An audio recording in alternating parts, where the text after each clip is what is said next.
Good morning बच्चों। बैठ जाइए। चलिए आज हम आप लोगों को अध्याय 1 यानी वास्तविक संख्याएं रियल नंबर के पर जो है VVI 2024 में जो भी बच्चे एग्जाम देंगे उसके लिए वेरी इंपॉर्टेंट क्वेश्चन हम लेकर आए हैं ऑब्जेक्टिव। इसके बाद हम सब्जेक्टिव भी लेकर के आएंगे, ऑब्जेक्टिव भी लेकर आ रहे हैं। अभी ऑब्जेक्टिव टोटल चैप्टर का हम ऑब्जेक्टिव VVI बताएंगे। हम जितना भी ऑब्जेक्टिव बताएंगे इससे एक भी क्वेश्चन फाजिल नहीं रहेगा आपके एग्जाम में, 100% गारंटी के साथ करते हैं।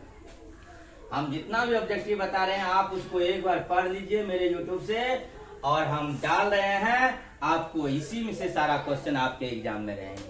और चैप्टर बाय चैप्टर हम ऑब्जेक्टिव बताएंगे, चैप्टर बाय चैप्टर आपको हम लॉन्ग क्वेश्चन देंगे, सारा का डील करेंगे सभी चैप्टर में, सभी विषय में, science, chemistry, biology, social science के जितने भी चैप्टर है सभी में बताएंगे।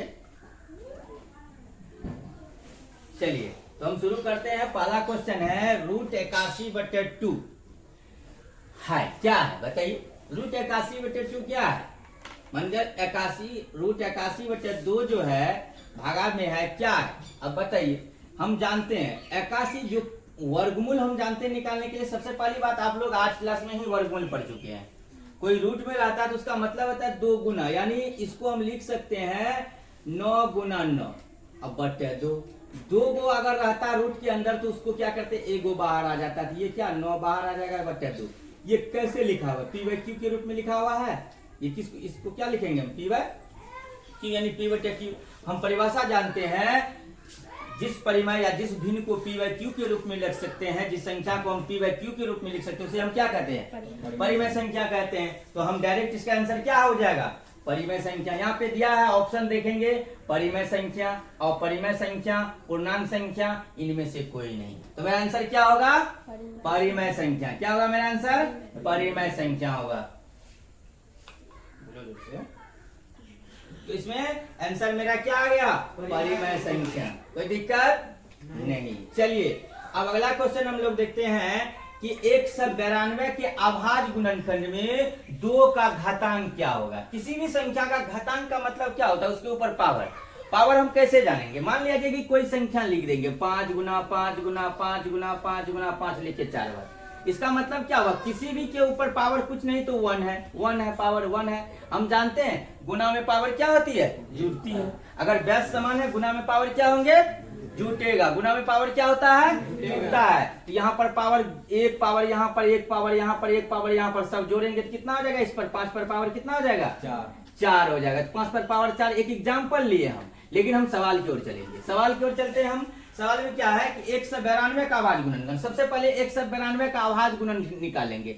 192 में क्या करेंगे? जैसे लघुत्तम हम निकालते हैं उसी तरह इसका गुणनखंड करते जाएंगे। 2 से करेंगे 2 दूना 18, फिर क्या हो जाएगा? यहाँ 2 छाके 12, फिर 2 से करेंगे 2 चौके 8, 2 8 16, फिर 2 से करेंगे, फिर क्या हो जाएगा? 24 दूना 48, फिर 2 से करेंगे 12 दूना 24, फिर 2 से करेंगे 2 छाके 12, फिर 2 से करेंगे 2 तिया 6। अब 2 से भाग नहीं लगेगा क्योंकि हमको यहाँ पर कह दिया है कि 2 लेना सिर्फ, और जो अभाज्य गुणनखंड आएगा उसको नहीं लेना है। तो 2 पर पावर इसको क्या लिख सकते हैं हम? 2 गुना 2 गुना 2 लिख सकते हैं। कितना 2 है? 1 2 3 4 5 6, 6 2 है तो सब पे पावर एक एक कर आएगा।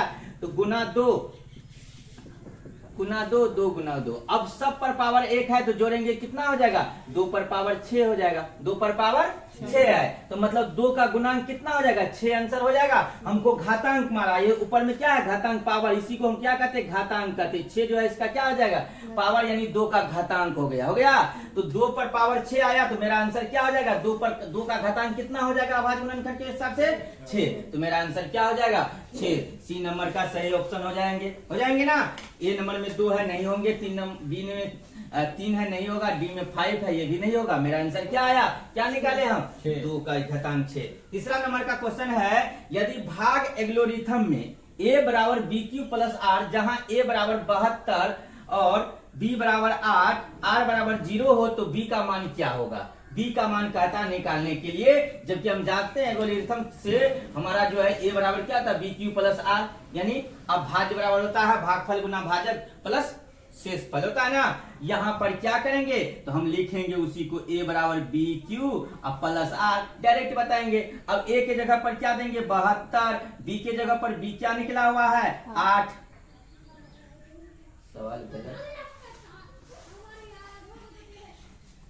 सवाल जो है लगता है गलत हो गया थोड़ा सा। a बराबर बी क्यू प्लस आर, जहां a बराबर 72, q बराबर 8 तथा r बराबर 0 हो तो b का मान क्या होगा, b का मान क्या होगा। तो हमको जहां पर है यहाँ पर क्या है b का मान नहीं मालूम तो b लिखेंगे। q का मान कितना दिया हुआ 8 दिया हुआ, r का मान कितना दिया हुआ है r बराबर 0 है तो 0 बैठाएंगे ना। तो अब करेंगे हम 72 और 0 को इधर ले जाओ, उधर कोई फर्क नहीं पड़ता है। 0 को किसी भी संख्या में जोड़ेंगे तो क्या हो जाएगा वही संख्या होगा, घटाएंगे भी तो वही संख्या होगा ना। तो 0 से नहीं चलेंगे, अब चलेंगे बराबर क्या हो जाएगा b गुना 8, गुना में इधर आएगा तो भागा में हो जाएगा 72/8 करेंगे बराबर b। तो 8 नामा कितना होता है 72, तो b का मान कितना आ गया तो b बराबर क्या लिखेंगे 9, तो b का मान कितना आ गया आंसर। ये नंबर मेरा सही आंसर है, ये सभी गलत है, तो मेरा आंसर ये। अगला सवाल है कि निम्नलिखित में से किसका दशमलव प्रसार शांत है। सबसे पहली बात शांत किसे कहते हैं। हम जो शांत निकालेंगे कैसे निकालेंगे, आप लोगों को नोट लिखा है जब हम पढ़ाए हैं क्लास में लिखाए हैं, जिस भी परिमेय जिसमें भिन्न का हर का गुणनखंड 2 और 5 आए तो वह क्या होंगे शांत होंगे, वह क्या होंगे। और 2 और 5 के अलावा अगर कोई और आता है तो वह क्या होता है अशांत होता है। तो यहाँ पर हम लोग एकदम धीरे धीरे चलेंगे। तो यहाँ पर क्या है कि निम्नलिखित में से किसका दशमलव प्रसार शांत, शांत मतलब कट जाए खत्म हो जाए। अब हम भगा देकर बताएंगे तो बहुत टाइम लगेगा। अगर हम इसको निकालने के एक ही नियम है कि इसका हर, ये ऊपर वाला अंश होता है नीचा वाला को हम हर कहते हैं, हर का गुणनखंड करेंगे। हर का गुणनखंड में 2 और 5 आए तो वह शांत होगा, अगर 2 और 5 के अलावा अदर कोई आएगा तो वह क्या हो जाएगा अशांत होगा। तो सबसे पहले 15 का देखेंगे, 15 का अगर क्या आ जाएगा 3 आ जाएगा और 5 आ जाएगा, तो 3 जैसे आ गया तो ये क्या हो गया अशांत हो गया। 160 का देखेंगे, 160 में किससे लगेगा 2 से लगाएंगे तो 80 दूना 160 होता है। फिर क्या करेंगे 40 दूना, फिर 2 से 20 दूना 40, फिर 2 से 10 40, फिर 2 से 2 पंजे 10। यहाँ पर क्या आ रहा है इसका गुणनखंड आ रहा है 2 पर पावर 1 2 3 4 5, 2 पर पावर 5 गुना 2 5, 5 पर पावर 5। लेकिन आ क्या रहा है 2 और 5 के अलावा दूसरा संख्या नहीं आ रहा है, इसलिए ये क्या हो जाएगा मेरा ये ऑप्शन ही सही है। आंसर क्या हो जाएंगे बी ऑप्शन मेरा क्या हो जाएंगे सही हो जाएंगे, मेरा शांत हो जाएंगे। ये गलत हो गया, इसको भी देख लेते हैं ऐसे हम। 60 का करेंगे तो क्या हो जाएगा 2 से 30 दूना 60 आ गया, 2 से 15 दूना 60 आ गया, फिर क्या नहीं लगेगा 3 और 5 आ गया। जैसे 3 आ गया अदर संख्या आ गया, ये क्या हो जाएगा अशांत हो जाएगा। 35 में भी क्या करेंगे 35 का गुणनखंड देखेंगे तो किससे आएगा 5 और 7 आ जाएगा, 2 आता ही नहीं है। तो 2 अगर नहीं आता है तो ये क्या हो गया ऑटोमेटिक अशांत हो गया। इसलिए मेरा आंसर क्या हो जाएगा सही आंसर बी हो जाएगा। 11/160 क्या हो जाएंगे दशमलव प्रसार इसका क्या हो जाएंगे शांत हो जाएंगे। समझ में आया। तो शांत होने का डिफिनेशन नहीं होता तो आप नोट में लिख लीजिए कि जिस भी भिन्न का यानी हर का गुणनखंड क्या हो 2 और 5 आए वह भिन्न क्या होंगे शांत होंगे, वह भिन्न क्या होंगे शांत होंगे। और जो भिन्न में 2 और 5 के अलावा अदर कोई गुणनखंड आ जाता तो वो क्या हो जाएंगे अशांत हो जाएंगे, वो क्या हो जाएंगे अशांत। इसका डेफिनेशन याद है, याद करके लेगा। अब कहता है यदि Q एक धनात्मक पूर्णांक है, यहाँ पर क्या है मिटा गया थोड़ा सा, धनात्मक पूर्णांक है तो निम्नलिखित में से कौन धनात्मक विषम पूर्णांक नहीं है। अब यहाँ पर नहीं है का मतलब हुआ कि और सब धनात्मक विषम पूर्णांक है, एक धनात्मक विषम पूर्णांक नहीं है। मान लिया जाए सबसे पहली बात हमको एक चीज लिख दी आपको 3Q अब प्लस मान के चलिए यहाँ पर 2 दिए। एक बात बताइए ये 2 क्या है, 2 क्या है सम है कि विषम है, ये बात बताइए 2 क्या है सम है। यहाँ पर हम विषम ले लिए ये 3 छोड़िए कोई भी बात है, तो ये 2 क्या है सम है, सम है कि नहीं है। अब यहाँ पर Q का कोई भी मान ले लीजिए, मान लिया जाए 1 ले लिए हम, तो 3 गुना 1 प्लस 2 करेंगे तो क्या हो जाएगा 3 गुना 1 प्लस 2, तो ये क्या आ जाता है 3 2 5 आ जाता है। तो ये हमेशा क्या होता है विषम होता है। जब ये विषम है तो इसका जोड़ योग विषम भी करेंगे। अगर यहाँ पर 3Q है अब प्लस में अगर मान लिया जाए यहाँ पर 1 करेंगे तो 3 को गुना करेंगे किसी भी परिमाण 1 लेंगे प्लस 1 तो 3 1 4 क्या हो जाता है। अगर कोई भी यहाँ से इससे क्या पता चला आपको, अगर कोई भी किसी से विषम गुणांक है उसके योग में अगर विषम है तो वह संख्या सम प्राप्त होती है ना। अब यहाँ पर क्या है कि अगर कोई संख्या सम यहाँ पर ले लिया जाए, ये विषम है, अब प्लस यहाँ पर क्या लिया जाए, ये विषम ले लिया जाए। इसमें अगर गुणनखंड करेंगे, मान लिया जाए 1 करेंगे प्लस यहाँ पर 3 करेंगे तो 8 1 3 3 कितना हो जाए, 8 3 11 हो जाता है। 11 क्या है, विषम संख्या होता है ना। तो ये भी अगर मान लिया जाए 8 क्यू के जगह पर 2 लेंगे, 8 2 प्लस 3 करेंगे, 8 2 16 3 19 हो जाता है ना। 19 क्या है, विषम संख्या। 19 क्या है, विषम संख्या है। अगर यहीं पर हम क्या करेंगे, 8 क्यू प्लस कोई भी सम ले लिया जाए, ये क्या 2 सम है, ये भी सम है, तो यहाँ पर क्या हो जाता है 8 क्यू गुना 1 अब प्लस अगर मान लिया 2 करेंगे तो 8 गुना 1 8 अब प्लस 2 करेंगे क्या हो जाएगा 10। 10 क्या है, सम है।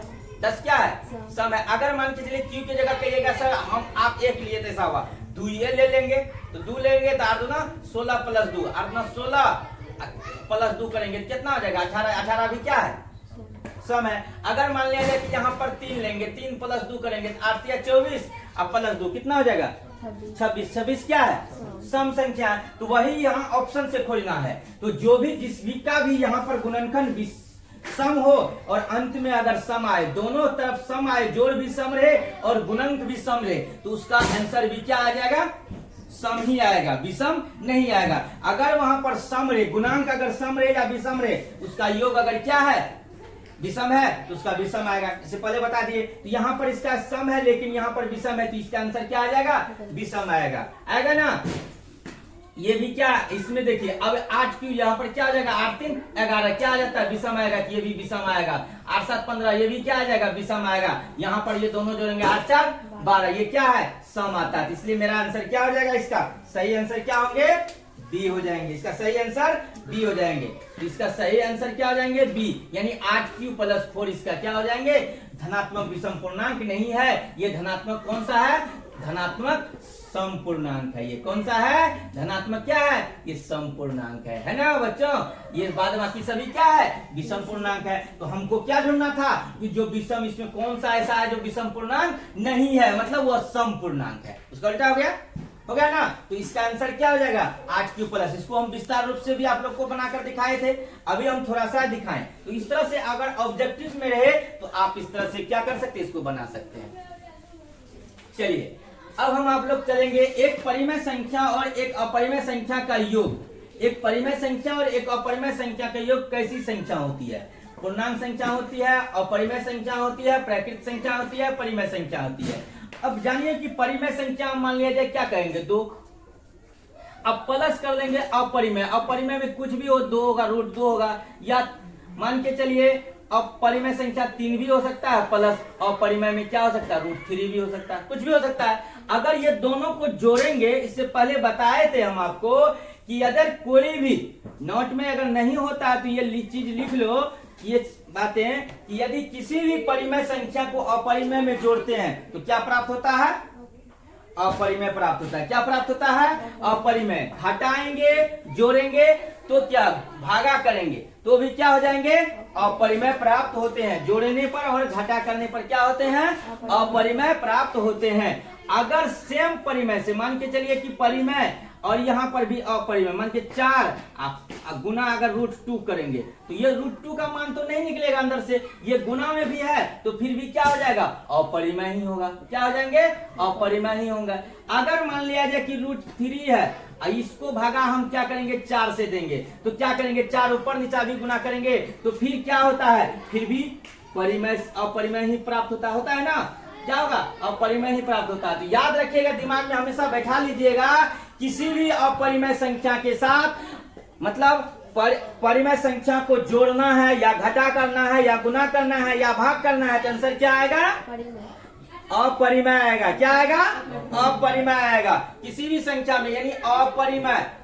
याद रखिएगा, अपरिमेय जोड़ परिमेय करने पर क्या प्राप्त होता है, परिमेय बराबर क्या होगा, अपरिमेय होगा। क्या होगा, अपरिमेय। यानी फिर कुछ भी कहिए, अपरिमेय गुना परिमेय करने पर भी क्या प्राप्त होगा, अपरिमेय ही प्राप्त होगा। भागा करने पर भी अपरिमेय प्राप्त होगा, घटा करने पर भी क्या होगा, अपरिमेय प्राप्त होगा।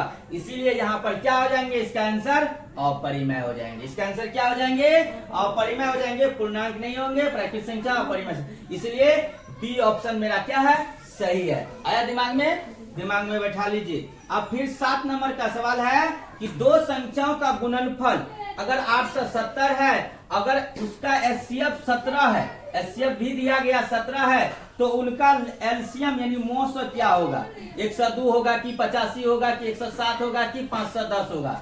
क्या ये ऑप्शन दिया गया है, तो हमको पता है कि एलसीएम बराबर फॉर्मूला क्या होता है।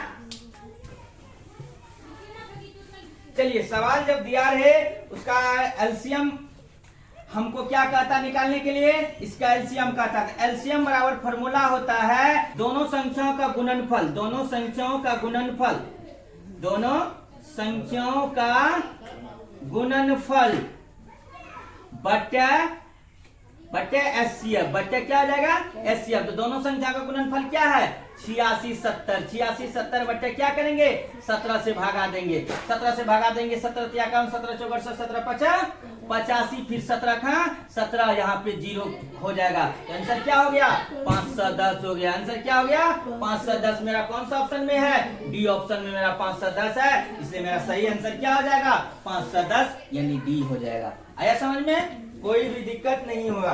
इस फॉर्मूला को याद रखना है, एलसीएम बराबर दोनों संख्याओं का गुणनफल बटा एचसीएफ। अगर एचसीएफ ही कहे हमको तो एचसीएफ बराबर क्या लिखेंगे, दोनों संख्याओं का गुणनफल बटे एलसीएम कर देंगे ना। अगर हमको इसी में पूछ दिया, कभी कभी एक संख्या दिया जाता है, दूसरी संख्या क्या होगा, तो हमको क्या करना है कि पहली संख्या बराबर होगा एलसीएम गुना एचसीएफ, एलसीएम गुना एचसीएफ बटे दूसरी संख्या, बटे दूसरी संख्या। ये भी परिभाषा हम सब आप फॉर्मूला लिखाए हैं, ये फॉर्मूला याद रहना चाहिए और तुरंत सब ऑब्जेक्टिव बन जाएगा। क्योंकि ऑब्जेक्टिव जितने भी बनेंगे आपके फॉर्मूला से रिलेटेड रहेंगे। जब फॉर्मूला जितना भी मैथ में याद रखिएगा उतना आपको आसान लगेगा मैथ। अब देखिए 8 नंबर का सवाल है कि निम्नलिखित में से कौन परिमेय संख्या, अब कहता कौन परिमेय संख्या। परिमेय संख्या किसे कहते हैं, जो रूट में नहीं रहना चाहिए। सीधी सी बात याद रखिए, जो रूट से बाहर आ जाए, जिसको हम पीवाईक्यू के रूप में लिख सकते हैं ना। अगर रूट में रहेगा तो रूट से बाहर नहीं आएगा तो वह परिमेय पीवाईक्यू के रूप में नहीं लिखा जाएगा, तो वह क्या हो जाएगा, अपरिमेय हो जाएगा ना। तो यहाँ पर कहता कौन, यहाँ पे रूट के अंदर 64 और 36 दिया है, दोनों को जोड़ेंगे तो कितना हो जाएगा, 64 और 36 जोड़ेंगे तो कितना हो जाता है, 100 हो जाता है ना। अब इसको जोड़ते हैं तो 25 और 25 50 हो जाता है, रूट के अंदर 50 हो जाएगा। इसको जोड़ेंगे तो 72 हो जाएगा, 72 रूट के अंदर 72, इसको जोड़ेंगे तो क्या आ जाएगा, 9 9 18 का 8 चलिए 3 3 6 1 7 78 हो जाता है। क्या आपको पता है कि 50 का वर्गमूल निकलता है, नहीं निकलता है। 72 का निकलता है, नहीं निकलता है। 78 का निकलता है, नहीं निकलता, रूट से बाहर नहीं आएगा। लेकिन 100 का वर्गमूल डालते हैं, 10 गुना 10 100, तो 2 को 10 होगा तो 1 को 10 बाहर आ जाएगा, इसलिए इसका रूट निकल जाएगा बाहर, इसका वर्गमूल 10 हो जाएगा। इसलिए मेरा क्या हो जाएगा, ए नंबर ऑप्शन परिमेय संख्या होंगे, बाद बाकी ये परिमेय संख्या नहीं होगी। मेरा आंसर सही क्या हो जाएगा, 8 नंबर का ए ऑप्शन। चलिए, तो अब फिर हम नंबर क्वेश्चन चलते हैं ऑब्जेक्टिव लेकर के। अब देखिए कहता है यदि 130 बराबर लिखा हुआ 15 गुना 8 प्लस 10 एवं 15 बराबर है 5 गुना 3 प्लस 0 हो तो मौसो 130 और 15 का क्या होगा।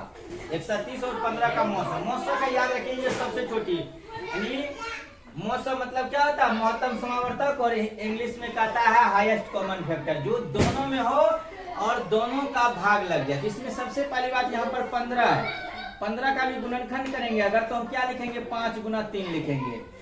4 का गुणनखंड करेंगे तो 4 2 गुना 2 दुना 4 4 दुना 8, 2 लिख सकते हैं 0। 10 का क्या लिखेंगे 10, तो इस यहाँ पर जो कॉमन आएगा यहाँ पर इसको क्या लिख सकते हैं, 5 गुना 2 लिख सकते हैं। उसी प्रकार से यहाँ पर क्या लिखेंगे 5 3, इस दोनों में कॉमन क्या आएगा, इसमें भी 5 है, इसमें भी 5 है, इसमें भी 5 है, तो 5 क्या करेंगे, तीनों में ये कॉमन आ सकता है, तो कॉमन क्या आता है, तीनों में 5 आता है, तो इसका आंसर क्या हो जाएंगे, 5 हो जाएंगे। इसलिए सही ऑप्शन मेरा क्या हो जाएगा, बी हो जाएगा।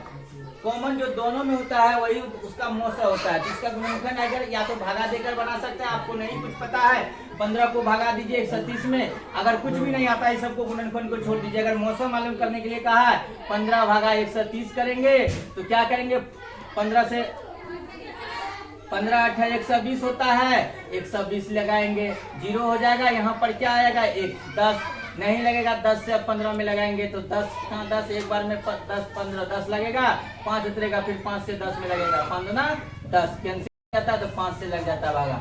इस तरह से आपका गुणनखंड दिया हुआ तो गुणनखंड से बना लीजिए, अगर आपको नहीं कुछ आ रहा है तो भागा देकर बना लीजिए, डायरेक्ट आंसर क्या आ जाता है, 5 मेरा सही आंसर आ जाता है। अब यहाँ पर कहता है P बटा, अब देखिए P बटा 2 पर पावर m प्लस 5 पर पावर n। हम इससे पहले बताए थे कि जिस भी भिन्न का हर का गुणनखंड 2 और 5 हो, 2 पर घात कुछ भी रह सकता है, 5 भी रह सकता है, गुना 5 पर पावर 6 रह सकता, 7 रख सकता है, कुछ भी आ सकता है, लेकिन ये दोनों का गुणनखंड 2 और 5 के अलावा दूसरा नहीं आ रहा है, ये क्या हो जाता है, आसान परिमेय हो सकता है। तो यहाँ पर क्या कर रहा है, 0.67 को लिखा जा सकता है इस रूप में कैसे, तो यहाँ पर अगर 0.67 है, 67 को अगर दशमलव उड़ाएंगे एक और जाएगा अंक है वो 0 होता है, 100 हो जाता है, यानी 67 बटा 100। तो अगर हम 100 का गुणनखंड करेंगे तो क्या लिख सकते हैं, 100 का गुणनखंड करेंगे 2 से करेंगे तो 50 गुना 100, 2 से करेंगे 25 गुना 50, 50 से 5 गुना, फिर 5 से यहाँ पर करेंगे क्या हो जाएगा, 5 का 5, यहाँ पर क्या हो जाएगा 2 पर पावर 2 गुना 5 पर पावर क्या हो जाएगा, 5 पर पावर भी 2 हो जाएगा। इसलिए मेरा आंसर सही क्या है, 67 बटे क्या हो जाएगा, 2 पर पावर 2 और 5 पर पावर 2। तो यहाँ पर क्या 67 बटे 2 पर पावर 2, 5 पर पावर 2 गुना में है आंसर, इसलिए मेरा सही आंसर क्या हो जाएगा, बी ऑप्शन मेरा सही हो जाएगा। चलिए अब कहता है 49 को P बाय Q के रूप में लिखा जा सकता है, यहाँ पर रेकरिंग दिया हुआ, तो रेकरिंग को हम क्या करते हैं, 9th क्लास में बनाया, x पर मानकर बनाते हैं। अगर आपको x का मान मालूम नहीं है तो आपको इसको, क्योंकि ये सही से कोई सर आपको नहीं बताएंगे, यहाँ पर क्या देते हैं 0.449 पर रेकरिंग है, इसको क्या करेंगे निकालने के लिए P और Q एक पूर्णांक है जहाँ Q बराबर 0 नहीं होना चाहिए, अगर रेकरिंग है इसको डायरेक्ट, अगर ऑब्जेक्टिव में है तो इसको शॉर्ट फॉर्म में कैसे बनाते हैं, जितना पे रेकरिंग दिया रहता है उसको ऊपर में ले लेते हैं, जय को अंक पे रेकरिंग रहता है वह को 9 दे देते हैं। अगर इसका सवाल में कोई और अंक रहता है तो उसको जिस पे रेकरिंग नहीं रहता है उसको घटा देते हैं, लेकिन यहाँ पर सिर्फ दोनों पे रेकरिंग है तो दोनों पे लिख कर रेकरिंग हटाने के बाद जहाँ अंक पे रेकरिंग है वह को क्या करेंगे 9 नीचा में दे देंगे, तो मेरा आंसर क्या हो जाएगा 49/99 हो जाएगा। 49/100 है, ये गलत हो जाएगा, 49/99 बी ऑप्शन में सही मेरा आंसर है, ये सब गलत है, तो मेरा सही आंसर क्या हो जाएगा 49/99, ये ऑप्शन नंबर बी मेरा नहीं निकलता, इसलिए मेरा सही ऑप्शन क्या हो जाएगा, सी हो जाएगा, अपरिमेय संख्या, क्योंकि अपरिमेय संख्या को P बाय Q के रूप में नहीं लिख सकते और रूट में से बाहर नहीं आता तो वह क्या होता है, अपरिमेय संख्या कहा जाती है। अब क्या कहता है 13 में, निम्नलिखित में से कौन सी सबसे छोटी प्राकृतिक संख्या है। अब प्राकृतिक संख्या किसे कहते हैं सर, है निम्नलिखित में कौन सी सबसे छोटी प्राकृतिक संख्या, प्राकृतिक संख्या किसे कहते हैं, जोर से बोलो किसे कहते हैं, गिनती की संख्या को प्राकृतिक संख्या कहते हैं ना। तो गिनती की संख्या कहाँ से शुरू होती है, एक से जहाँ से शुरू होगी वह सबसे छोटी संख्या होगी ना, इसलिए सबसे छोटी संख्या 1 होगी। इसमें ऑप्शन 1 कहाँ पर है, 0 जो है ये छोटी संख्या नहीं होगी, 2 भी नहीं और 7 भी तो नहीं होगा, इसलिए मेरा सही आंसर क्या हो जाएगा 1 हो जाएगा। अगर यहीं पर आपको पूछा जाए कि एक अंक का मतलब एक अंक का यानी सबसे छोटी संख्या क्या होगा तो 0 आंसर लगाना है, समझ गया। अगर एक अंक का पूछा जाए, प्राकृतिक पूछा जाए तो क्या होगा 1 होगा। अगर एक अंक का पूछा जाए दोनों में आंसर, एक अंक का कितनी संख्या, एक अंक की कितनी अंक होती है, अंक कितने होते हैं, टोटल अंक कितने होते हैं बताए थे ना 10 होते हैं, बताए ना, 0 से लेकर के 9 तक क्या होते हैं एक अंक की संख्या का। इसी से क्या होता है हम लोग अनेक संख्या बनाते हैं, संख्याएं बनाती है ना, अंक मिलकर के क्या बनते हैं संख्या बनते हैं, तो मेरा सही आंसर 1 हो जाएगा। 2 अपरिमेय संख्याओं में इतना और इतना का क्या कहता है गुणनफल क्या होगा, गुणनफल एक परिमेय संख्या होगा कि अपरिमेय संख्या। अब देखो यहाँ पर a plus B into a minus B, यहाँ पर क्या है 3 प्लस √5 और into 3 minus √5, a plus B into a minus B बराबर होता है a स्क्वायर यानी 3 का square minus b square, minus b की जगह क्या है 5, दोनों क्या है a हो गया ये b हो गया, ये a बी हो गया, ए हो गया, दोनों समान है तो ए स्क्वायर माइनस बी स्क्वायर, यहाँ हो जाएगा 3 3 9 माइनस 25 का वर्गमूल 5, 9 में से 5 जाएगा, क्या बचेगा 4 बचेगा। 4 क्या है, रूट से बाहर आ गया है, क्या है 4 परिमेय संख्या, 4 क्या है परिमेय संख्या है, यानी अपरिमेय नहीं है। मेरा सही आंसर क्या हो जाएगा, ये ऑप्शन मेरा क्या हो जाएंगे, सही आंसर हो जाएगा। अब कहता है निम्नलिखित में कौन सी अपरिमेय संख्या, तो अपरिमेय संख्या है, सीधी सी बात है कि जिसका रूट से मान नहीं निकलेगा वह क्या कहलाएगा, अपरिमेय संख्या कहलाएगा ना। अब देखो इसको भी चाहे ऊपर में रेकरिंग है या कुछ भी रहे, इसको हम पी बाई क्यू के रूप में लिख सकते हैं ना, इसलिए ये क्या हो जाएगा परिमेय संख्या हो जाएगा। 16 का वर्ग में निकलेगा परिमेय संख्या होगा। अब 9/√27 है, यहाँ पर 9/27 है तो 27 को काटेंगे 9 तिया 27, इसको क्या लिख सकते हैं रूट के अंदर फिर भी 1/3 लिखेंगे, 1/3 लिखेंगे, या 1 का वर्गमूल निकल भी सकता है, इसको हम ऐसे लिखेंगे, क्या लिखेंगे कि 1/√3 लिखेंगे, लेकिन 3 का क्या होगा वर्गमूल निकलेगा, नहीं निकलेगा, इसलिए मेरा सी ऑप्शन क्या हो जाएगा, सही हो जाएगा। और 5√5 25 का वर्गमूल 5 निकलता है, ये मेरा सही, ये क्या है परिमेय संख्या हो जाती है, ये परिमेय संख्या हो जाता है, ये अपरिमेय संख्या, मेरा सही आंसर क्या है 9/27 हो गया।